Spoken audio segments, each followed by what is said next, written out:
Ya, Assalamualaikum warahmatullahi wabarakatuh. Jumpa lagi dengan Ibu Bella Ikronegoro. Di materi hari ini adalah SBMPTN Sosial Geografi, pertemuan kita yang ketiga. Nah, hari ini kita ngebahas tentang SIG dan penginderaan jauh. Nah, sebelum kita memulai terkait materi dan soal pembahasan pada hari ini, alangkah baiknya kita membaca basmalah terlebih dahulu. Semoga Allah selalu memberikan kita kemudahan dalam menerima ilmunya. Yuk sama-sama yuk basmalah. Bismillahirrohmanirrohim. Kita simak materi hari ini bersama-sama. Untuk soal nomor 1, di sini ada interpretasi suatu objek pada citra menunjukkan ciri-ciri berikut. Nah, ini materinya terkait SIG dan penginderaan jauh ya. Di sini ada 4 ciri-ciri. Yang pertama ada rona. Rona ini gelap dan sangat kontras dengan daerah sekitarnya. Rona ini berkaitan dengan warna ya. Yang kedua ada tekstur, halus. Yang ketiga bentuk. Bentuknya ini berciri-cirinya bulat, oval, dan tidak beraturan. Dan yang terakhir adalah ukurannya lebih kecil pada musim kemarau dibanding musim hujan. Nah, objek yang sesuai dengan ciri-ciri tersebut adalah yang A, lapangan, B, rumah, C, sungai, D, sawah, dan yang E adalah danau. Nah, jawaban yang tepat untuk nomor 1 ini, jawabannya adalah E, danau. Kenapa danau? Karena interpretasi citra atau foto udara ini dapat menggunakan unsur interpretasi. Nah, unsur interpretasi ini antara lain ada rona. Rona itu kan gelap atau terangnya suatu objek. Yang kedua tekstur, 3 bentuk, ukuran, asosiasi, situs, bayangan, dan pola. Nah, ciri-ciri pada objek dengan keterangan pada soal di atas ini menunjukkan danau, karena danau ini merupakan salah satu perairan darat. Nah, bentuk danau ini oval hingga tidak beraturan atau bulat yang dikelilingi daratan. Rona tubuh perairan gelap karena objek menyerap cahaya dan tekstur permukaan air ini tampak halus. Saat musim kemarau, danau ini mengalami pengurangan volume air. Tapi saat musim hujan, volume air danau ini meningkat. Jadi jawaban yang cocok untuk nomor 1 ini adalah jawaban yang E, danau. Lanjut, untuk soal nomor 2. Nomor 2 ini, perhatikan karakteristik atau ciri-ciri objek pada citra berikut.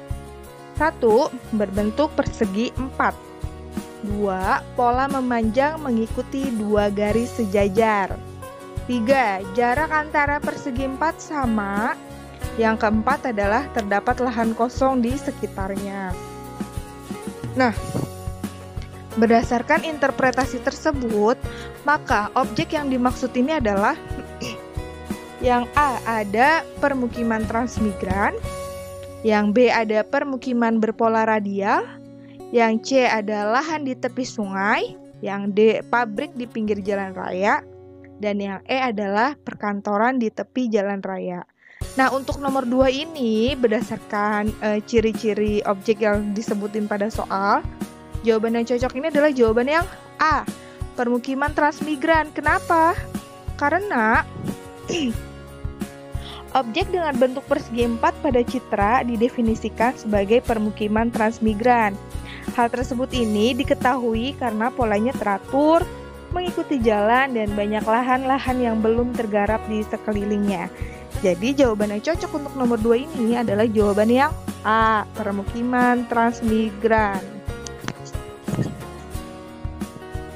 Lanjut, untuk soal nomor 3, perhatikan pernyataan berikut.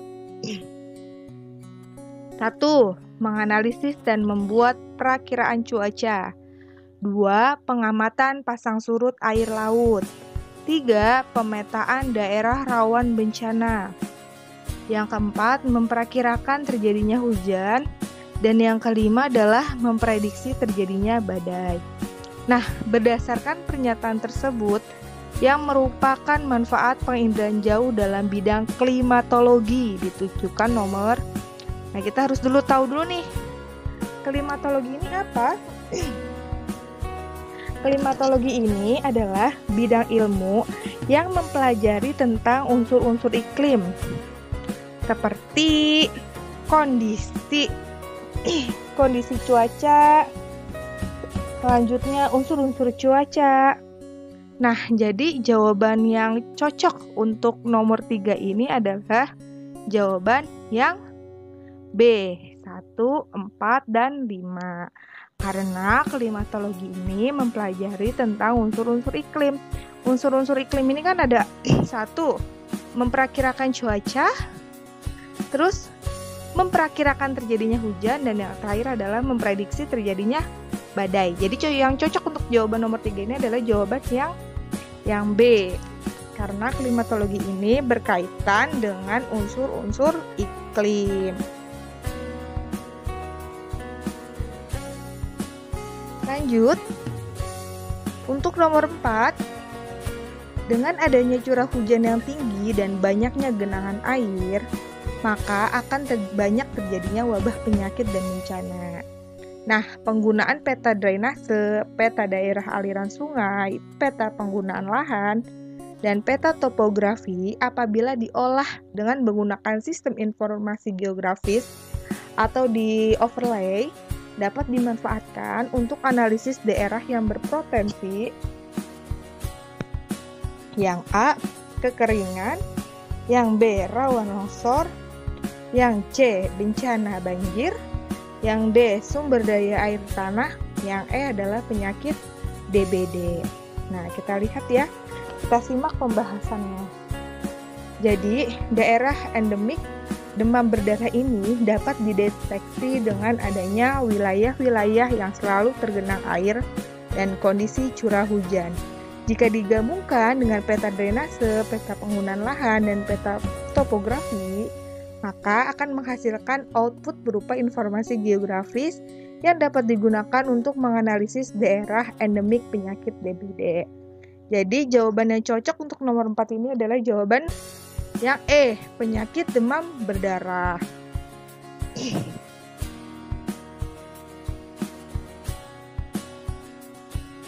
Untuk soal nomor 5, sebuah objek pada citra penginderaan jauh teridentifikasi sebagai tubuh air.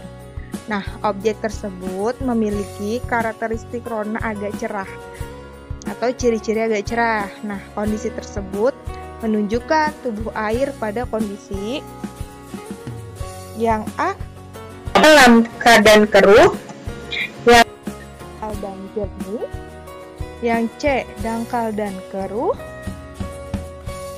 yang D, tertutup tanaman air, dan yang E adalah tertutup sampah plastik. Nah, pembahasannya di sini adalah air ini kan merupakan objek yang menyerap gelombang elektromagnetik, sehingga rona yang dihasilkan ini gelap. Atau nih ya, ciri objek pada citra penginderaan jauh ini kan berdasarkan rona yang merupakan ciri dari spektra. Nah, ciri tersebut ini merupakan hasil dari interaksi antara energi elektromagnetik dan objek. Nah, rona ini menunjukkan tingkat kecerahan dan kegelapan objek pada citra. Jadi, makin tinggi pantulan gelombang elektromagnetik, maka makin cerah rona yang dihasilkan. Nah, air pun merupakan objek yang menyerap gelombang elektromagnetik sehingga rona yang dihasilkan ini gelap. Karena rona pada tubuh air ini dapat digunakan untuk memperkirakan kondisi kedalaman dan kekeruhan air. Nah, makin dalam tubuh dan jernih tubuh air, maka rona yang dihasilkan sangat gelap karena penyerapan energinya sangat tinggi. Sebaliknya, jika tubuh air dangkal dan cenderung agak cerah karena tubuh air dapat memantulkan gelombang. Nah, objek yang tertutup tanaman dan sampah teridentifikasi sebagai lahan terbangun pada citra penginderaan jauh. Jadi, jawaban yang cocok untuk nomor 5 ini adalah jawaban yang C, yaitu dangkal dan keruh.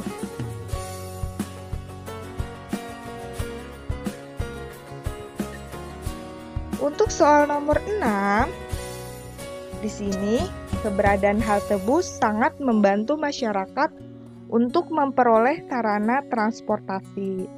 Analisis spasial sangat diperlukan untuk menentukan lokasi halte. Peta yang digunakan untuk menentukan fasilitas tersebut adalah yang A ada peta jalan, peta topografi, dan peta trayek angkutan. Yang B peta kepadatan penduduk, peta topografi, dan peta geologi. Yang C peta penggunaan lahan, peta topografi, dan peta curah hujan. Yang D peta tata air, peta topografi, dan peta penggunaan lahan. Yang E peta penggunaan lahan, peta trayek, dan peta kepadatan penduduk. Kita simak dulu pembahasannya. Jadi halte ini kan merupakan salah satu sarana pendukung sistem transportasi di suatu wilayah, ya kan? Nah, untuk membangun halte tersebut diperlukan data mengenai pembangunan lahan. Nah, ketersediaan trayek angkutan dan persebaran penduduk ini, data penggunaan lahan dapat diperoleh dari peta penggunaan lahan. Data ini diperlukan untuk memperoleh izin mendirikan bangunan, dan data ketersediaan trayek ini dapat diperoleh dari peta trayek. Nah, data trayek ini diperlukan untuk memperkirakan jalur yang dilalui angkutan. Nah, data persebaran penduduk ini diperlukan untuk menghitung jumlah pengguna halte. Data ini dapat diperoleh dari peta kepadatan penduduk. Jadi jawaban yang tepat untuk nomor 6 ini apa? Jadi jawabannya adalah yang E, yaitu peta penggunaan lahan, peta trayek, dan peta kepadatan penduduk.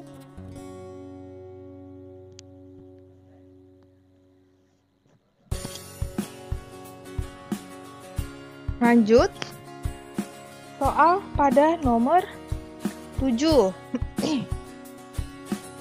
Sumber tenaga dalam proses penginderaan jauh ada 2 macam, yaitu alami dan buatan, matahari atau elektromagnetik, ya kan? Nah, meskipun demikian, keduanya ini memiliki fungsi yang sama, yaitu A. Memantulkan gelombang elektromagnetik, B. Mengatur keseimbangan cahaya, C. Memancarkan sinar ke objek, yang D. Menyuplai listrik ke sensor, dan yang ke E adalah merekam bayangan objek.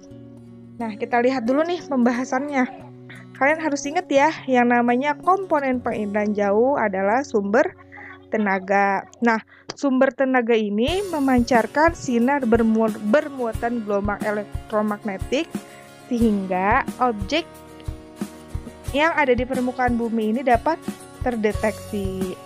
Tenaga tersebut ini terdiri atas berkas spektrum dengan berbagai panjang gelombang. Nah, pancaran gelombang yang sampai bumi akan yang diserap, dihamburkan, dan dipantulkan kembali.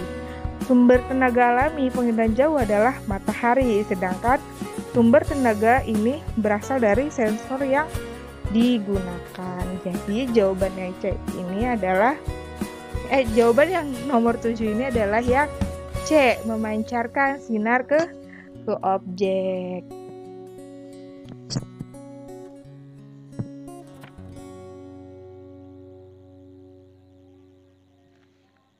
Soal nomor 8. Penginderaan jauh bermanfaat di bidang meteorologi. Salah satu pemanfaatan penginderaan jauh di bidang tersebut adalah yang E. Memprediksi volume banjir, B. Mengukur curah hujan harian, C. Mengamati arah pergerakan angin, D. Memetakan dampak cuaca ekstrim, dan yang E adalah mengetahui tingkat kelembapan udara. Kita lihat dulu pembahasannya. Manfaat penginderaan jauh ini di bidang meteorologi yaitu untuk mengetahui pola pergerakan angin, memprediksi cuaca, mengetahui potensi badai, serta memetakan data iklim dan cuaca terkini. Jadi jawaban yang cocok untuk nomor 8 ini adalah jawaban yang C, yaitu mengamati arah pergerakan angin.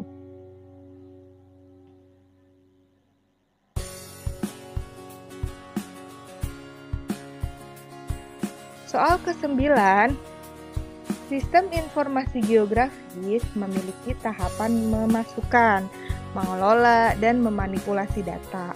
Tahapan tersebut dapat menjadi kelemahan SIG karena yang A. Pengolahan data perlu keahlian khusus. B. Pemeliharaan kontinu dengan biaya tinggi. C. Panduan terhadap kegiatan sulit dipahami. Yang D. Waktu pengolahan data sangat lama. Dan yang E adalah ruang penyimpanan data lebih kecil. Jadi pembahasannya apa nih? Teknologi S3 ini dapat memudahkan kegiatan pengelolaan data keuangan. Kegiatan ini dapat dikerjakan dalam waktu relatif lebih cepat dan menarik. Nah, kemudahan tersebutlah didukung karena ketersediaan perangkat yang canggih. Oleh karena itu, dibutuhkan sumber daya yang memiliki keahlian khusus untuk mengoperasikannya. Nah, kondisi ini menjadi kelemahan S3 karena SDM yang berkompeten untuk penggunaan S3 ini masih sangat terbatas. Jadi, kelemahan SIG ini apa?